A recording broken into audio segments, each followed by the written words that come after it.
안녕하십니까. 연세린 엑스파일 진행을 맡고 있는 최철 교주입니다. 네, 오설록수입니다. 오늘 오프닝이 굉장히 끔찍하네요. 네, 끔찍하죠. 저는 키워드 3개에 주목을 했는데 뭐 그것 말고도 굉장히 많은 힌트가 있지만 아이들이라는 것, 그리고 300, 그리고 50의 나이에 다시 돌아왔다. 그렇죠. 그리고 아이들을 뭐 여럿을 한꺼번에 묻었다 뭐 이런 얘기들도 있는데 이건 좋습니다. 이게 어느 시대에 일어났던 일이에요? 1940년대에 태어난 사람이 한 1960년대에서 한 70년대 그 정도에 이르기까지 있었고 대부분 사실은 이렇게 너무나도 믿을 수 없는 수치의 범행이 이루어졌다라고 본다면 옛날에 루이스 가라비토 느낌이 많이 나실 거예요. 그래서 그 시대와 비슷한 시대고 또 그 장소와 또 비슷한 지역, 라틴 아메리카를 위주로 그런 게 이루어졌다라는 걸 좀 이제 예상을 하실 수도 있겠죠. 비슷한 지역에 대량의 살인마가 2명이나 있었다는 건 정말 그 지역이 얼마나 끔찍했을까 그런 생각도 드네요. 그렇죠. 워낙 정치적이나 경제적인 위기가 상당히 많았기 때문에 이제 그런 범죄로부터의 노출이 있었던 거고, 뭐 가까이서 본다면 우리나라도 한창 이제 유명했었던 연쇄살인범들이 있었던 시기가 우리나라가 정치, 경제적, 사회적으로 힘들었었던 시기, 이렇게 생각을 해서 보시면 이제 그 당시에 이제 시기와 라틴 아메리카도 좀 이해하실 수 있게 되는 거죠. 그렇군요. 그러면 지금 이 범죄자를 먼저 공개를 하고 시작을 하실 겁니까? 네, 이 사람은 이제 페드로 로페즈라는 사람이에요. 1949년 10월 8일에 콜롬비아의 툴리마에서 태어났고, 그 언론에 의해서는 안데스의 괴물이라는 이제 별칭으로 알려져 있어요. 다수의 사람을 희생시킨 사람들 같은 경우에는 자기 자신을 세상 사람들이 자기를 바라보는 거랑 좀 다르게 바라봤다라는 게 중요 포인트거든요. 그러니까 자기 자신을 되게 과대평가했고 중요한 인물로 여겼다라고 상당히 알려져 있는 인물이죠.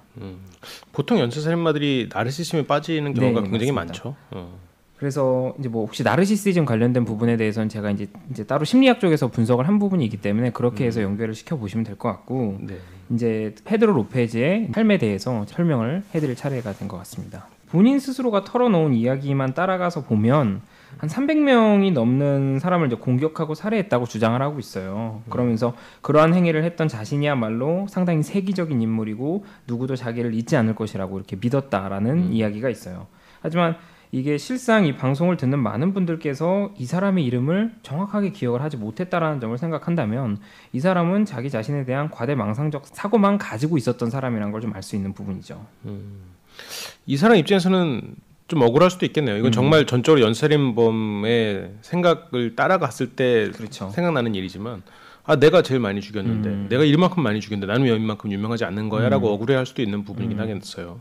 어린 시절은 어떤 사람이었습니까? 이제 이 당시 아까 말씀드렸지만 정치 경제적으로 상당히 좋지 못한 상황이었고, 이 로페즈의 어린 시절 자체가 워낙 끔찍한 일들을 많이 겪었던 것으로 알려져 있어요. 그러니까 이게 매춘부의 아들로 태어나가지고 유아 성 도착증을 가지고 있었던 사람에게 지속적으로 성적 학대를 당했던 경험이 있고, 그리고 감옥에서는 성범죄자들 사이에서 이 소위 말해서 먹잇감으로 여겨졌었다 그래요. 그리고 이제 그때의 기억이 이 사람에게 상당한 고통을 줬을 것으로 추정을 할 수 있고, 그리고 이 사람을 더욱더 연쇄살인범으로 만들었음을 생각해 볼 수 있다라는 거죠. 어린 시절에 대해서 좀 더 말씀을 드리면 13명의 형제자매 가운데서 7번째로 태어났어요. 형제가 많았네요. 그렇죠. 근데 이제 아까 말씀드렸지만 이제 그런 매춘부의 아들로 태어났었다라는 점을 생각을 해본다면 뭔가 좀 13명의 아들이 사랑을 다 받고 자라긴 좀 어려웠었던 환경이었을 것이다라고 좀 생각을 해볼 수 있고. 그렇겠죠. 아버지가 누군지도 정확히 모르는 그런 그렇죠. 환경이었을 가능성이 크겠네요. 네, 이 사람이 태어난 곳인 콜롬비아. 이 콜롬비아 자체가 세계에서 가장 폭력적인 곳 가운데 하나라고 이 당시에 알려져 있었다 그래요. 그래서 루이스 가라비토가 살아왔었던 환경과 그렇게 큰 차이를 보이지 않는다라는 점에서 이 두 사람이 저지른 범행의 이 희생자의 수도 연관지어 볼 수 있다라는 부분이죠. 그래서 루이스 가라비토에 대한 부분은 이제 우측 상단에 있는 이제 배너를 눌러 보시면 될 것 같고, 어쨌든 이 당시 콜롬비아의 범죄율이 세계의 어떤 나라와 비교해도 약 50배 정도가 넘었다고 알려져 있어요. 범죄 자체만 보면. 그래서 폭동, 정치적 암살 등 10년 동안 한 20만 명이 살해된 내전, 그리고 상상을 넘나드는 모든 인권 탄압이 날마다 일어나고 있었던 곳이 콜롬비아라고 알려져 있어요. 그래서 그렇게 생각을 해본다면 어린 시절부터 로페즈가 이러한 것들을 직접 목격하면서 자랐다고 볼 수 있는 거죠. 뭔가 인간의 가치가 좀 낮게 평가될 수밖에 없는 환경이었겠네요. 그렇죠. 그래서 이런 또 로페즈가 그런 주변 환경을 딱히 다르게 생각하지 않았어요. 뭐 이런 희망적인 것을 찾으려 한다기보다는 그 자체로 받아들이다 보니까 8세에 이미 뭐 여동생의 신체 일부를 만지며 장난을 치기도 했었다라는 기록도 볼 수 있고 이러한 장난을 어머니에게 들켜서 집에서 쫓겨나기에 이르렀다 이렇게 볼 수 있는데 이 쫓겨났다는 게 너 나가 하고 나서 조금 이따 들어와 이런 게 아니라 아예 그냥 쫓겨나진 거예요. 아예 그 집에서 못 사는 걸로. 그렇죠. 그래서 이 이후에는 거리에서 생활을 하게 됐다라고 이제 볼 수 있습니다. 어떻게 보면 잃을 게 없는 삶을 살고 있네요. 그렇죠. 그러다 보니까 이 사람의 잠자리 자체가 그냥 골목길 그 자체예요. 그리고 남의 집 현관 앞 뭐 이런 데서 그냥 자는 거고. 그리고 길거리에서 벌어지는 폭력, 범죄 이런 거에 위험에 항상 노출되어 있는 그런 삶을 살았던 거죠. 그렇군요. 네, 그러다 보니까 아까 나왔던 것처럼 뭐 유아 성도착자에게 이제 그런 학대를 당하고 이제 그러한 범죄에 이제 노출이 쉽게 되어 있는 것을 예상할 수 있죠. 그렇군요. 이제부터 길거리에서 삶이 시작되는 거네요. 그렇죠. 그래서 이 로페즈 자체가 길거리에서 살아남기 위해서 쓰레기통을 뒤져서 뭐 음식을 구하고 그리고 거리에서 구걸을 하는 행동을 했고 그러던 중에 이게 어떤 친절한 미국인 부부를 우연히 만나게 됐다 그래요. 근데 이 사람들이 왜 그러한 결정을 했는지는 나와 있지 않아요. 근데 이 사람들이 무슨 결정을 했냐면 로페즈를 자신들의 집으로 데리고 갈 것을 결정을 해요. 그리고는 이 로페즈가 어떻게 됐냐? 자신만의 방을 가지고 그리고 음식도 실컷 먹을 수 있는 그런 환경 속에서 자라게 된다는 거예요. 그러니까 이 친절한 부부가 향후에 이 사람을 학교에도 보내려 했었던 것을 생각해 본다면 아마도 개인적인 생각이지만 일종의 입양을 좀 희망했었던 것은 아닐까 이렇게 좀 생각을 해볼 수 있습니다. 그렇군요. 이 부부가 로페즈를 거뒀을 때 이 시점의 모습으로만 보면 우리가 이 사람의 인생을 하나의 영화로 봤을 때 이 영화가 행복한 영화로 흘러갈지 아니면 괴경으로 흘러갈지 모르겠어요. 그렇죠. 이 부모가 과연 마지막까지 이런 모습을 꾸준히 유지할 수 있었을까 싶은 생각도 들고 유지만 할 수 있었다면 좋았을 것 같은데 그렇죠. 그걸 로페즈가 못 받아들였을까 싶은 생각도 들고요. 어쨌건 길거리에 있던 아이를 데리고 와서 집에서 키우고 이 아이를 학교에 보냈는데 학교에 간 로페즈가 그렇게 행복한 삶을 살지 못했어요. 그러니까 이 행복한 삶을 살지 못했다는 게 뭐냐면 교사 한 명이 로페즈에게 성적인 희롱을 했고 이 로페즈가 이것에 대한 좀 안갚음을 하기 위해서 교무실에서 돈을 훔쳤다 이런 내용이 있는 거예요. 그리고 얼마 지나지 않아서 로페즈가 다시 구걸과 좀도둑질의 일상으로 돌아오게 됐다라는 이제 기록을 볼 수 있는데 그것으로 생각을 해보면 뭐 부부가 포기를 했어였는지 아니면 로페즈 스스로가 뛰쳐나왔는지는 정확히 알 수 없지만 제 개인적인 생각은 포기가 아니었을까 좀 이렇게 추측을 해보고 싶습니다. 그렇군요. 뭐 포기였을 수도 있고 아니면 로페즈 자체가 그런 행복을 견뎌내지 못했을 수도 있어요. 그렇죠. 사람들은 다 행복하고 싶어라고 말하지만 막상 행복이 됐을 때 그 불안을 견디지 못해서 결국 행복을 걷어차는 경우가 많잖아요. 이제 여기서도 보면 저는 좀 의외인 게 이렇게 성적 희롱과 학대가 많이 일어난다는 게 참 놀랍네요. 한편으로는 이게 이 당시 시대상이었는지 아니면 로페즈 주변에만 이렇게 많이 일어나는 거였는지 아니면 로페즈가 나중에 좀 더 그걸 과장해서 이렇게 진술을 한 건지 그렇죠. 어느 건지는 정해진 건 없겠어요. 네, 이런 부분 같은 경우에는 아마도 이 당시 뭐 범죄 열람 같은 걸 아마도 좀 봐야겠죠. 루이스 가라비토 같은 경우에도 소년들을 대상으로 범죄를 했기 때문에 아마도 뭔가 좀 이런 자체가 워낙 그 시대상적으로 너무 힘드니까 이런 것 자체에 대한 좀 뭔가 교육 자체가 좀 부족하지 않았나 이렇게 좀 저는 그렇게 생각을 해보는데 혹시라도 뭐 이쪽에 대해서 역사나 그런 거 알고 계신 분들이 있으면 또 뭐 확인을 좀 해주셨으면 좋겠다. 네, 이렇게 말씀을 드릴 수 있겠습니다. 네, 그러면 그 이후로 로페즈가 다시 길거리로 그렇죠. 내던져졌네요. 스스로 네. 내던졌는지 어쨌건 그렇죠. 모르지만. 그래서 일단 길거리로 다시 돌아갔어요. 그러다 보니까 길거리에서 이 사람은 소위 말해서 전문가로 커나가기 시작하는 거죠. 15살 무렵에 자동차를 이미 전문적으로 훔치는 도둑이 되고 훔친 자동차의 부품을 팔거나 직접 재활용해서 쓰는 그런 무리들과 커넥션을 가지기 시작하는 거예요. 그러면서 이 사람들한테 이런 걸 잘 훔쳐다 갖다 주니까 이 무리한테는 이 로페즈가 상당히 고마운 존재였다라는 거죠. 기술자네요. 그렇죠. 그래서 당연히 이제 후하게 친하고 또 잘 구해다 주니까 돈을 지불해 줬다라는 거예요. 그래서 로페즈가 워낙 원숙한 솜씨를 자랑하는 자동차 도둑이 되었고 그런 뭐 어둠의 세계에서는 나름대로 존경을 받게 됐다라는 거죠. 그러니까 그 세계라는 거예요. 그러니까 우리가 알고 있는 일반적인 세계가 아닌 자신만의 세계에서는 인정받는 존재가 되는데 그렇죠. 그게 범죄의 기술로 인정을 그렇죠. 받는 거네요. 근데 이런 명성이잖아요. 어쨌건 악명이잖아요. 네. 이런 악명이 높아진다는 것은 결국에는 경찰에게 타겟이 된다라는 의미로 볼 수 있죠. 그래서 결국에는 1969년에 체포가 돼서 7년 동안의 교도소 생활을 하게 돼요. 생각보다 오래 지냈네요. 그렇죠. 그러니까 지금 아마도 아직 연쇄살인이 일어난 게 아니죠. 그렇죠. 그러니까 아마도 뭐 이런 하나의 사건뿐만 아니라 뭐 몇 개가 더 얽혀서 됐을 수도 있는데 어쨌든 이 시기에 한 7년간의 이 재판 과정, 7년간의 이제 판결을 받게 됩니다. 그래서 이제 교도소로 이제 이 사람 본격적으로 들어가는 거죠. 드디어 이제 어떤 면에서는 범죄자로서 한 단계가 업그레이드되는 시점이 아닌가 싶기도 해요. 이게 참 아이러니한 건데. 그렇죠. 교도소에 들어갔는데 이 교도소 안에서 어떤 일이 있냐면 예리한 칼을 직접 제작을 해요. 왜 그랬냐 그러면 이 사람을 감옥에서 아까 제가 잠깐 언급했지만 이 사람이 감옥 안에서 그런 성적인 범죄의 대상이 됐다 그랬지 않습니까? 네. 자기를 성적인 학대 이런 걸 한 4명을 살해를 하기 위해서 칼을 간 거예요. 그리고 실제로 살해를 했고요. 그래서 이때 당국에서 이 행위를 살인이 아닌 정당방위로 인정을 해버려요. 그래요. 그래서 형집행을 2년을 연장하는 것으로 마무리를 지어버립니다. 그러니까 어쩌면 당국이 이러한 결정을 내린 게 복수에 대한 그런 처벌 이런 거를 로페즈가 이거 그렇게 심한 게 아닌데 이렇게 오히려 인지하게 되는 사건이 아니었을까 좀 싶습니다. 굉장히 단순하게 생각했을 때 차를 훔치는 건 7년인데 4명을 죽이니 2년이네? 그렇죠. 이런 생각을 이렇게 무의식적으로 하게 됐을 수도 네. 있다라는 말씀이신 거죠? 그렇죠. 왜냐하면 너무 가볍게 됐으니까. 그래서 어쨌든 이 시기에 이미 로페즈가 그동안 살아오면서 겪었었던 그런 고통과 시련으로 인해서 이 사람은 심리 상태가 이미 회복할 수 없을 정도로 망가진 상태였어요.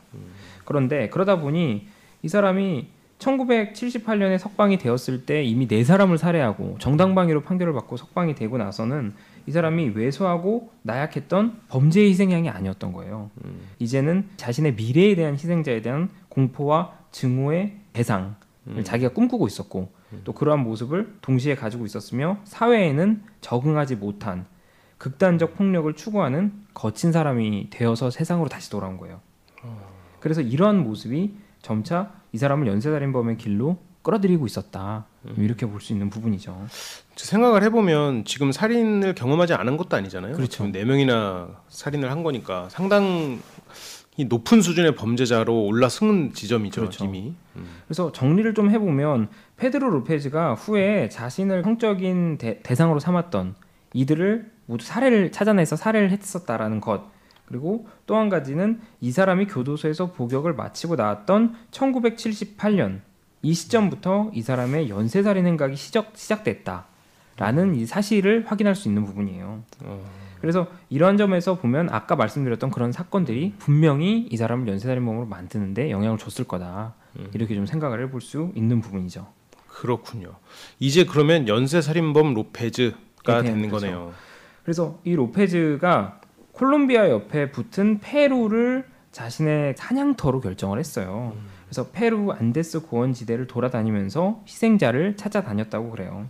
그래서 기록된 바에 따르면 이곳의 사회가 이제 로페즈가 돌아다녔던 요 사회가 기본적으로 약간 인디언 사회였다 그래요. 미국이나 그런 데 보면 토착민들이 아직 살고 있는 그런 지역 있지 않습니까? 이것도 말 조심해야 된다 그러는데 저는 그렇죠. 원주민이라고 알고 원주민. 있었는데 제가 잘못 표현을 썼죠. 원주민. 그러니까 그 원주민은 지역의 토착민. 원주민은 표현이 맞는지는 모르겠어요. 토착민이라고 하면 좀 더 낫지 않을까 싶은데. 우리가 원래 알고 있던 인디언은 그렇죠. 원래 신은 인도 사람이잖아요. 맞아요. 아무튼. 그래서 그 토착민들이 있는 사회라는 거죠. 그래서 이곳에서 이 사람이 이제 자신의 범행 대상을 쉽게 좀 포착할 수 있었다 그러는데 그 대상들이 어린 소녀들이었다라는 거예요. 그래서 여기에서 이 사람이 1979년에 어린 소녀를 대상으로 하는 살인 행각을 이어가고 나중에 이제 로페즈가 후에 기술한 바에 따르면 회고한 바에 따르면 여기에서만 100명 정도를 살해했다라고 주장을 하는 거예요. 어마어마한 살인 행각을 저질렀네요. 그렇죠. 근데 이제 여기서 이후에 이제 문제가 발생하게 되는 거예요. 어떤 문제가 발생을 하는 거예요? 그 페루의 유서 깊은 도시인 아야쿠초에서 9살짜리 소녀를 유괴하려다 실패해서 붙잡혀요. 근데 이제 이 도시가 아까 말씀드렸지만 어쨌건 토착민들의 규범 이런 게 더 앞서는 장소였기 때문에 보복이 즉각적이었다라는 거예요. 그리고 그 보복이 거칠었는데 그게 뭐냐면 이 사람이 나중에 후에 무슨 회고를 하냐면 이 토착민들이 나를 묶은 뒤에 목만 나오게 모래에다 묻었다. 그래서 이들은 나에게 시럽을 바르고 개미들이 나를 조금씩 갉아먹게 만들었다. 아, 그거를 인디아나 존스인가 어느 영화에서 장면에서 본 것 같아요. 그래서 이런 이제 말 그대로 보복을 한 거예요. 토착민들에 의해서. 토착민들이 보복을 한 거죠. 이게 이제 로페즈의 진술인데. 근데 어떻게 살아남았네요. 그렇죠. 이러한 위기에서 소위 말해서 일단 연쇄살인범이지 않습니까? 네네. 연쇄살인범 로페즈가 행운을 맞이하게 돼요. 이게 무슨 말이냐면 미국인 선교사 한 명이 우연히 거기를 지나다가 현장을 목격하고는 살인은 신이 바라는 것이 아니고 로페즈를 경찰 당국에 넘기면 경찰에서 그의 범죄 행위에 대한 법리적인 판단을 할 거고 이 사람을 처벌할 것이라고 말을 한 거예요. 그리고 이 말로 그 아야쿠초 사람들을 설득을 하기 시작합니다. 그렇군요. 근데 이 선교사의 말이 뭐 상당히 감동적이었는지 뭐 인상적이었는지 아야쿠초 사람들이 좀 마지 못한 얼굴이긴 했지만 그래도 납득을 했다 그래요. 그래서 놓아주기로 결심을 하고 이렇게 해서 죽음의 문턱에서 살아나와서 로페즈가 페루 경찰에게 넘겨집니다. 그런데 페루 경찰이 로페즈를 데리고 있는 게 귀찮고 성가시다고 판단을 해버린 거예요. 그리고는 그냥 에콰도르로 추방해버리는 거죠. 야, 여기에서 보면 저는 이제 이 장면을 생각하면 선교사는 분명 옳은 일을 했다고 봐요. 그렇죠. 옳은 일을 했지만 그 사람의 선택이 정말 또 수많은 피해자가 발생되는 계기가 된다는 측면에서 한편으로 굉장히 안타깝네요. 경찰 당국의 판단이야 뭐 당연히 그렇죠. 뭐 평가할 가치가 없는 정도로 유감스러운 일이고요. 그래서 일단 이 뭐 연쇄살인범에게 따랐던 운이죠. 뭐 운인데 이 사람을 자유의 몸으로 만들어줘 버린 거예요. 추방이니까 니네가 재판에 이런 게 아니라 콜롬비아에선 저지른 일은 없으니까. 그래서 자유의 몸이 된 거예요 로페즈는. 그래서 에콰도르 전역을 이제 다시 돌아다녀요. 그러면서도 콜롬비아에 틈틈이 자주 다녀왔다 그래요. 그래서 콜롬비아에서는 이 사람이 아까 말씀드렸지만 범행 기록이 남아있지 않습니까? 네. 그런데도 이 사람이 어떻게 쉽게 돌아다녔는지는 좀 의아해요. 그런데 실제로 일단 그렇게 다녀왔다는 기록이 있으니까 그렇게 보는 게 맞고 그런 로페즈의 방문 이후에 콜롬비아를 방문한 이후에는 항상 어린 소녀들이 실종된다는 뉴스가 잇따라 나왔다라는 점 이런 점을 분명히 생각을 해보면 이건 분명히 페드로 로페즈의 범행일 것이라는 판단을 해야 되는데 경찰은 이것이 연쇄살인범의 소행이라고는 생각하지 않았다는 거죠. 그렇겠죠. 워낙 뭐 또 내전이나 이런 것 때문에 사람들이 많이 죽어나가기도 했었고 또 이제 그뿐만이 아니라 당시 이제 이게 증가 추세에 있는 그 남아메리카의 성노예 무역이 있었기 때문에 사람들이 이만큼 이제 없어지는 거다라고 목소리가 높아지는 거예요. 아, 또 그런 또 배경이 있었군요. 그렇죠. 그래서 현상에 대한 사실은 명확한 원인 규명을 하려는 것을 거부하고 그냥 그 당시에 있을 법한 사건으로 뒤로 엎어버린 거예요. 그냥 덮어버린 거죠. 그래서 1980년에 그 에콰도르 중부 지역에 있는 암바토의 산호안 인근에서 갑자기 호우가 내려 홍수가 났고 물이 다 빠진 뒤에 소녀의 사체 4구가 나오게 되면서 사건이 좀 변화를 맞이하기 시작합니다. 그 사체에서 뭔가 증거나 단서가 발견되긴 하나요? 그렇죠. 이제 이 사람들 자체가 뭐 어떻게 사망했는지에 대한 단서는 아무것도 나오지 않았어요. 아, 그래요. 다만 끔찍한 범죄가 있지 않았다면 사체가 사람들 눈에 띄지 않고 이렇게 감춰져 있을 리 없다. 그러니까 재해가 왔을 때 드러날 리 없다. 정상적으로 묻은 게 아니다. 이렇게 경찰이 판단을 하게 된 거죠. 그나마 경찰이 제대로 판단한 것 같네요. 그렇죠. 지금까지 굉장히 경찰이 답답한 행각을 보였었는데 그나마 그렇죠. 살인이다라고 어떻게 추정을 하기 시작한 거네요 이제. 사실 명확한 증거도 없지만 좀 뭐랄까 좀 넘겨짚은 부분이 있지만 어쨌건 좀 명확한 판단을 내리긴 한 거죠. 그런데 이제 며칠 뒤에 산후안에서 카르비나 포베다가 딸 마리를 데리고 시장에 가서 장을 보는데 한 남자가 이 모녀에게 접근을 해요.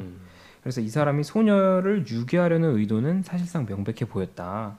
그래서 남자가 어떻게 했냐면 어머니가 잠깐 한눈을 판 사이에 딸의 손을 잡고 달리기 시작했고 딸이 없어지니까 어머니가 놀라서 비명을 지르는 거예요. 그래서 주변에 있던 남자들이 그 상황을 보고 이 남자를 뒤쫓아가기 시작한 거죠. 그래서 소위 말해서 거리에서의 추격전이 벌어졌고 사람들은 마침내 남자를 붙잡아서 바닥에 내동댕이 칩니다. 그리고 이어서 경찰이 도착을 한 거죠. 설마 이 사람이 지금 페드로 로페즈예요? 그렇죠. 범인은 예상하셨던 대로 페드로 로페즈가 맞았고요. 로페즈는 경찰에 넘겨지는 동안에도 끊임없이 말을 이어나갔다 그래요. 그러니까 얼마나 많은 말을 했는지 경찰은 자기가 데리고 있는 남자가 이건 분명히 정신적으로 온전한 사람이 아닐 거다. 이렇게 판단을 할 정도로 말이 많았다. 저는 순간적으로 설마 지금 페드로 로페즈일까 생각을 했어요. 왜냐하면 페드로 로페즈가 300명이나 살해하는데 성공을 했잖아요. 그렇죠. 그런 정도의 사람이 지금 이렇게 과감하고 앞뒤 없는 납치 행각을 벌일까라는 생각이 들었거든요. 지금 행각을 보면 전혀 뭐 그렇죠. 계획도 없고 그냥 가서 잡고 그냥 냅다 뛰어버리는 거네요. 그렇죠. 그래도 신문은 쉬었을 것 같아요. 이렇게 말이 많았다면. 근데 이게 웃긴 게 그렇게 말이 많던 로페즈가 공식적으로 신문이 시작하자마자 벙어리가 돼버리는 거예요. 아 그래요? 또 모든 진술을 거부하기 시작해버리죠. 그래서 이런 상태가 오래되니까 경찰이 그러니까 이게 사실 오늘날에는 할 수 없는 부분들인데 이 당시에는 이제 뭐 좀 그런 거를 했었던 것 같아요. 경찰이 좀 계략을 하나 꾸며요. 무슨 말이냐면 구디노라는 신부의 도움을 받아서 이 신부에게 죄수복을 입힌 뒤 범죄자인 것처럼 꾸며서 로페즈가 들어가 있는 감방에 같이 넣은 거예요. 그래서 신부가 뛰어난 연기력을 보여줬었던 덕분인지는 잘 모르겠는데 오히려 신부의 그런 이제 죄수복을 입은 그런 모습 또 그 신부의 어떤 뭐 달변적인 요소가 있었는지 모르겠지만 그런 게 경찰이 열지 못했던 로페즈의 입을 열어버린 거죠. 그리고 이 로페즈의 성격상 언제나 그랬듯이 한 번 입을 연 이상 쉬지 않고 이야기를 계속했다 그래요. 그래서 지금은 쓸 수 없는 방법인 거죠, 이런 걸. 지금은 쓰면 안 되겠죠. 법적으로 이제 유효한 증거가 안 될 것 같아요. 그렇죠. 위법 증거이기 때문에 이거는 분명히 안 될 것이라고 저는 생각을 하고 아마 안 되는 게 맞을 거예요. 네네. 그리고 이제 자기가 저질렀던 온갖 이제 끔찍한 이야기들을 얼마나 상세하고 생생하게 묘사를 했던지 나중에는 이 신부가 경찰들에게 날 좀 밖에 내보내 달라. 이제 그만 도저히 못 듣겠다. 그렇게 충분하지 이제, 않느냐. 그렇죠. 그렇게 했을 정도라 그래요. 그래서 어쨌든 이렇게 해서 진실이 밝혀지게 된 거예요. 그래서 로페즈가 에콰도르에서 어린 소녀 110명 이상을 그리고 콜롬비아에서 100명 이상 그리고 페루에서 100명이 넘는 소녀를 살해했다고 이 신부에게 털어놓은 거예요. 야 대단하네요. 300명 이상. 그렇죠. 이게 이제 진실인지 아닌지를 떠나서 자기가 왜 이런 연쇄살인을 저지르게 됐는지도 밝혔다 그래요. 근데 그 이유가 나는 8살 때 순결을 잃었다. 그래서 나도 어린 여성들에게 내가 당한 것과 똑같은 걸 그대로 당하게 해주고 싶었다. 될 수 있으면 많이. 뭐 이런 이제 좀 우리가 일반적으로 생각하면 이해할 수 없는 이제 그런 이제 동기를 밝힌 거죠. 그렇군요. 그러면 이 로페즈 사건 어떻게 보면 정말 지금 들어도 정말 너무너무 끔찍하고 경악할 만한 사건인데 좀 정리를 좀 한번 해줘 보세요. 이게 론 레이트너라는 사람이 페드로 로페즈와 일단 인터뷰를 합니다. 상당히 뭐랄까 놀라운 사람이긴 하니까 이 사람이 궁금하게 하니까 인터뷰를 해요. 그러면서 이 내용을 1999년 1월 12일자 내셔널 이그제미너 매거진에 실거든요. 이 인터뷰 기사에 따르면 로페즈가 사람이 많은 시장으로 가서 아까 그 실패했었던 범행처럼 범행 대상을 물색했다고 알려져 있는데 이 사람이 범행을 선정하기 위한 그 기준 조건 이런 게 어떤 순진한 모습이었다 그래요. 그래서 이게 그 모습을 밤이 아닌 대낮에 확인하는 것을 좋아했는데 아마도 개인적인 생각은 그 살해 순간에 그 희생자들의 두 눈을 직접적으로 좀 더 자세히 볼 수 있었기 때문이 아니었을까 좀 싶기도 하고 다시 말해서 그 생명이 꺼져가는 걸 바라보고 있으면서 그 절정의 흥분과 성적 쾌감을 느끼려고 했던 게 아닌가 저는 좀 이렇게 생각을 해볼 수 있고 아마도 그 순진한 모습이라는 되게 애매한 단어가 자신이 이전에 당했었던 피약적인 그 당시에 자기의 모습을 투영을 하려고 했었던 건 아닐까라는 생각을 좀 했어요. 그래서 살해 후에는 사체를 이렇게 기대에 앉혀두고 그 모습을 바라보면서 뭐 차까지 마셨다. 뭐 이런 이제 좀 이해할 수 없는 내용들이 있었고 로페즈의 표현을 빌리면 죽은 소녀들을 초대해서 함께 차를 마시며 많은 이야기를 나누었다. 이렇게 얘기를 했다 그래요. 물론 로페즈가 혼자만 말했겠죠. 그렇군요. 그때부터 혼자서 말하는 거에 어떻게 보면 연습을 그렇죠. 했다는 얘기네요. 근데 경찰이 그 말을 다 믿었나요? 우리가 지금 듣기에도 설마 300명은 이런 느낌이 있으실 거예요. 네. 사실 로페즈의 이야기 자체가 에콰도르 경찰에게 상당히 경악스럽긴 했어요. 이 내용 자체도 너무나도 황당했고 그래서 믿을 수가 없었는데 더욱이 이 페루나 콜롬비아에서 본인이 저질렀다고 밝힌 범행을 확인하는 데는 나라가 다르니까 이게 네. 또 어려운 거예요.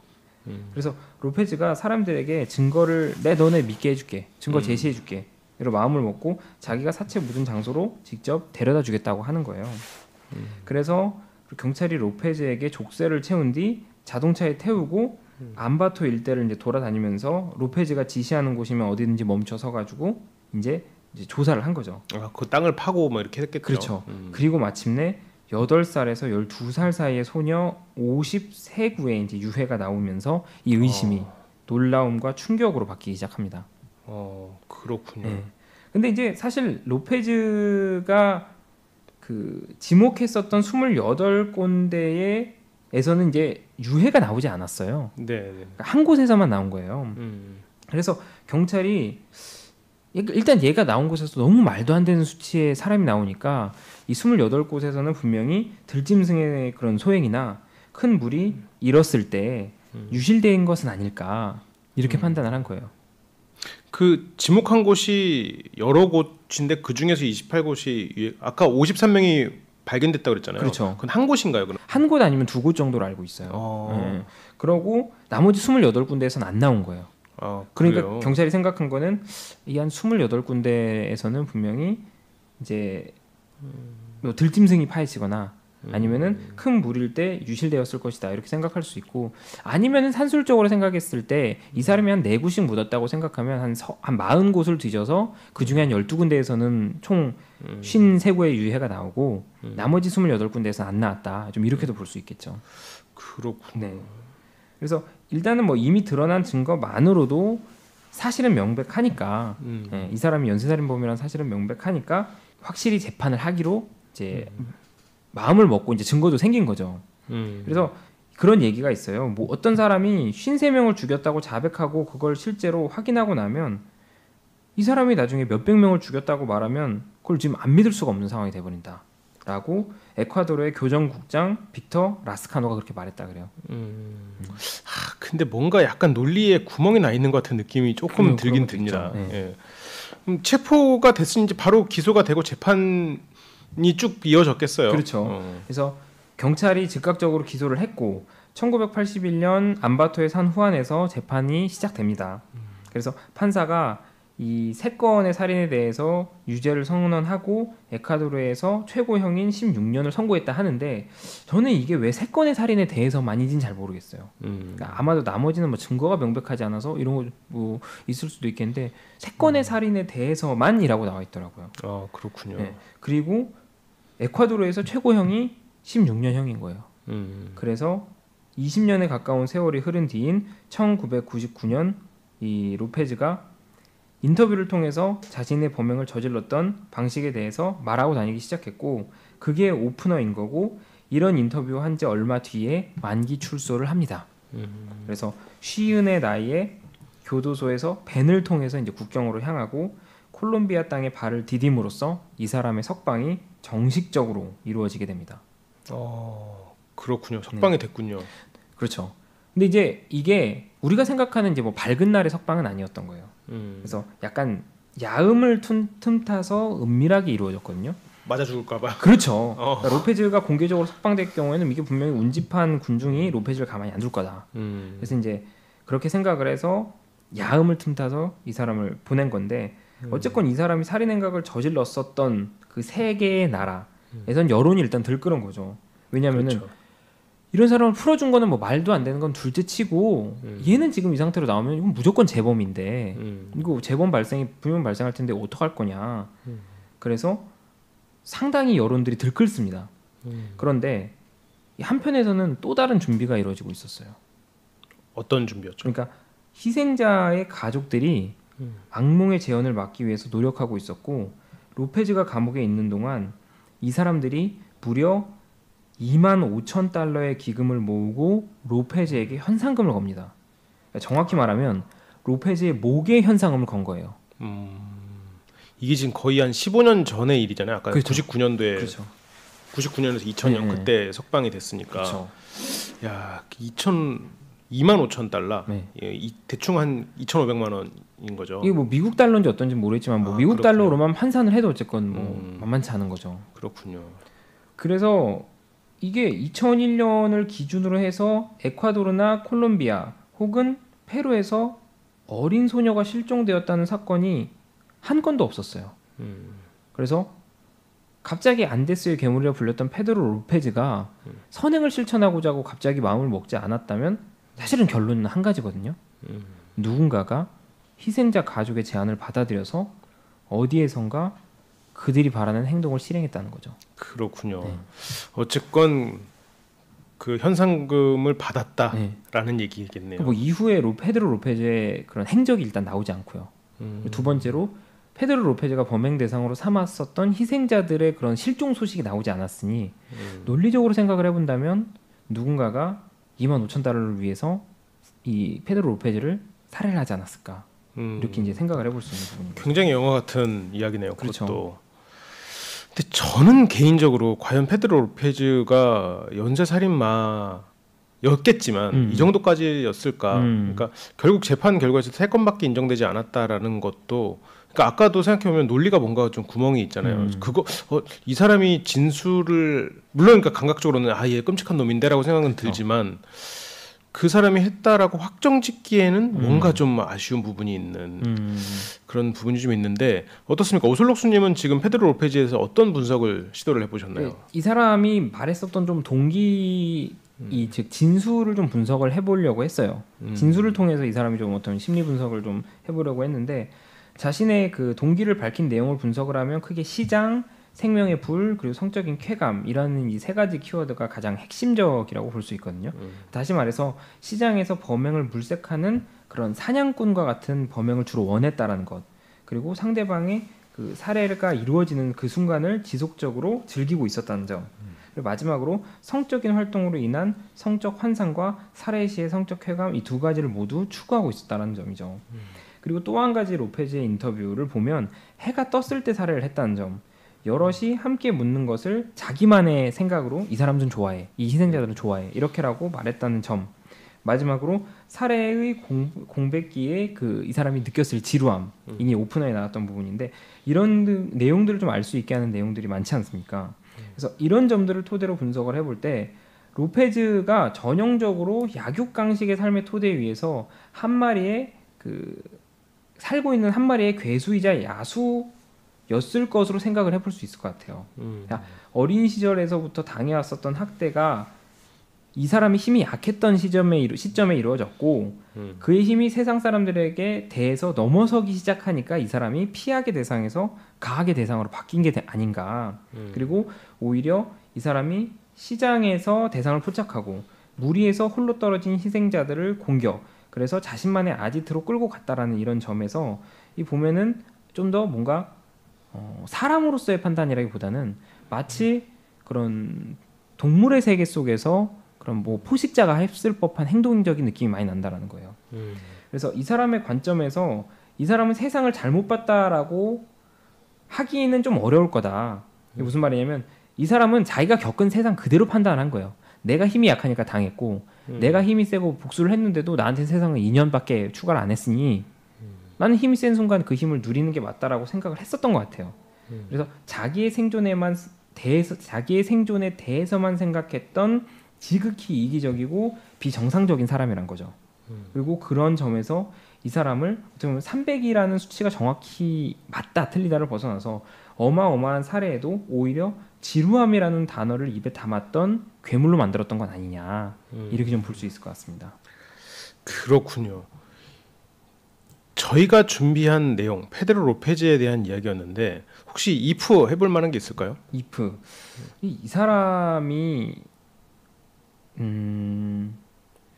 가장 근본적인 동기라 해서 뭐 자기가 8살 때 순결을 잃었다 이런 것을 생각해 본다면 그 사건 자체가 없었다라면 이 사람은 어쨌건 좀 세상을 다르게 볼 수 있는 기회가 될 수 있지 않았을까나 싶기도 해요. 근데 페드로 로페즈 자체가 제가 생각했을 땐 좀 약간 사회적인 분위기에 의해서 좀 만들어진 범죄자라고 하기에는 또 사실 또 범죄를 안 저지른 사람들에 대한 또 말이 안 되기 때문에 그렇죠. 네.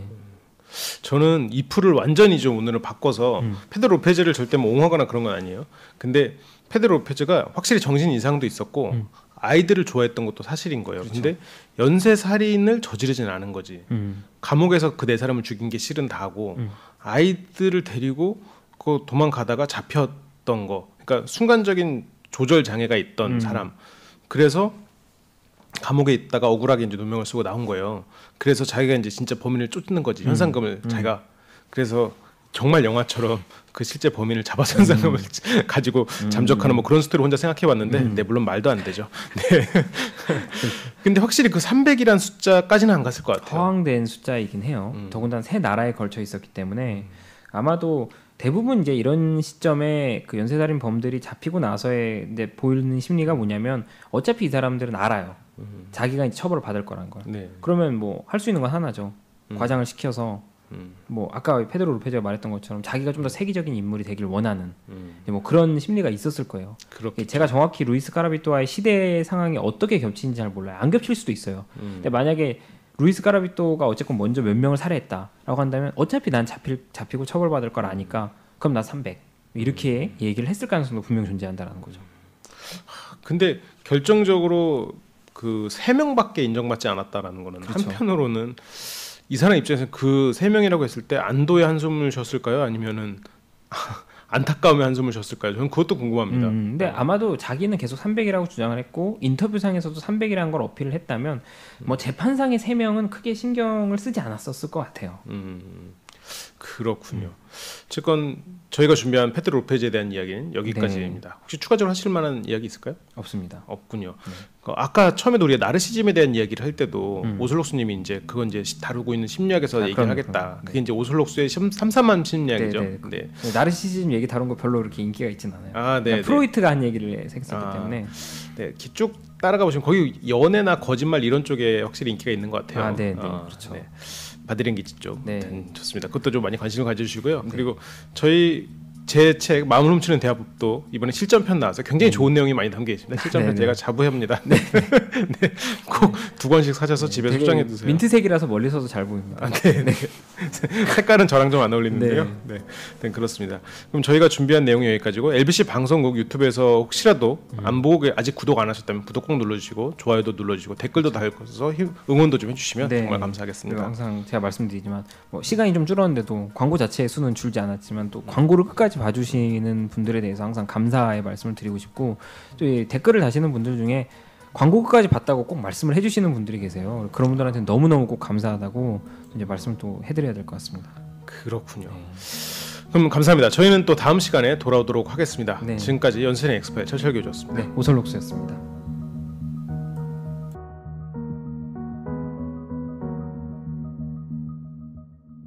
함께 만들어가는 방송 LBC 방송국입니다. Lecture and Broadcasting for Culture.